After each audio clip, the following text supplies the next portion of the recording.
আসসালামু আলাইকুম। তোবাস মম কিচেনে সবাইকে আরও একবার স্বাগতম। আশা করি সকলে অনেক বেশি ভালো আছেন। আজকের পর্বে আপনাদের সাথে শেয়ার করতে যাচ্ছি একটা ডেজার্ট আইটেম। বাসায় গেস্ট আসলে বা বিকেলের নাস্তায় এই মালাই কেকটি তৈরি করে পরিবেশন করতে পারেন।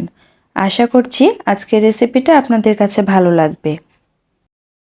মালাই কেক তৈরি করার জন্য আমি এখানে 6 পিস ব্রেড নিয়ে নিয়েছি।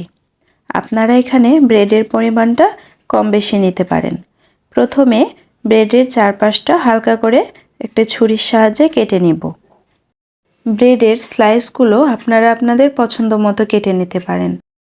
আমি এখানে ব্রেডটা ছোট করে কাটবো না, চারপাশটা কেটে রেখে দেব। এবার চুলায় একটা প্যান বসিয়ে প্যানটা হালকা গরম হলে ব্রেডগুলো দিয়ে দিব।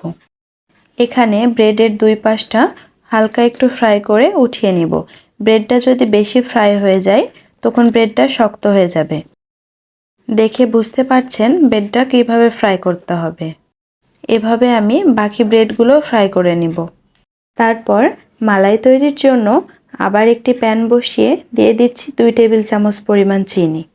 এই সময় চুলার হিট লো রেখে চিনিটা নেড়ে নেড়ে ক্যারামেল তৈরি করে নিতে হবে। এখানে ক্যারামেলের কালারটা যদি সুন্দর হয় তাহলে মালাই কেকের কালারটাও সুন্দর হবে। খেয়াল রাখতে হবে ক্যারামেলটা যাতে পুড়ে না যায়। ক্যারামেলটা তৈরি হয়ে গেছে।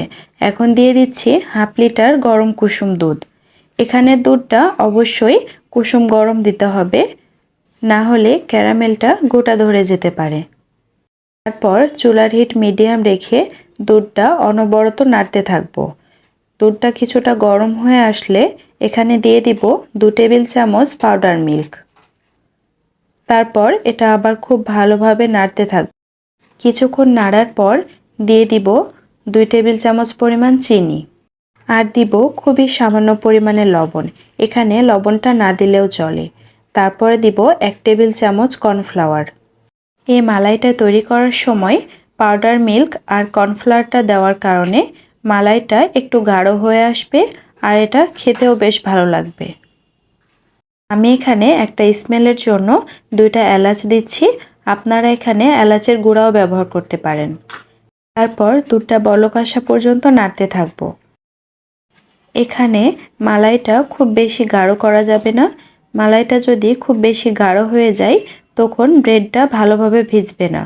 আর খাওয়ার সময় এলাচগুলো মুখে পড়তে পারে, এজন্য এই সময়ে এলাচগুলো উঠিয়ে ফেলবো। এখন মালাইটা একেবারে কমপ্লিট হয়ে গেছে। আমি একটি বক্সে ব্রেডগুলো নিয়ে নিয়েছি। এখন করে রাখা মালাইটা এখানে দিয়ে দিব। মালাইটা সম্পূর্ণ দেওয়া হয়ে গেলে আমি এখানে কাঠবাদাম কুচি ও কিছু কিশমিশ ছড়িয়ে দিচ্ছি।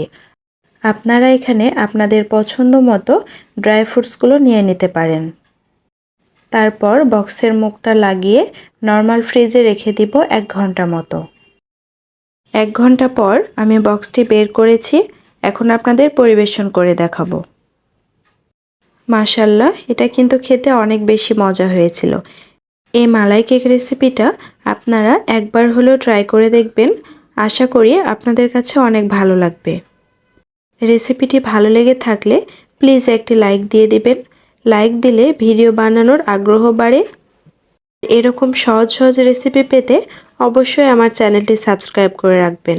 যারা অলরেডি সাবস্ক্রাইব করে পাশে আছেন তাদেরকে ধন্যবাদ। আজকের মতো এখানেই বিদায় নিচ্ছি। আল্লাহ হাফেজ।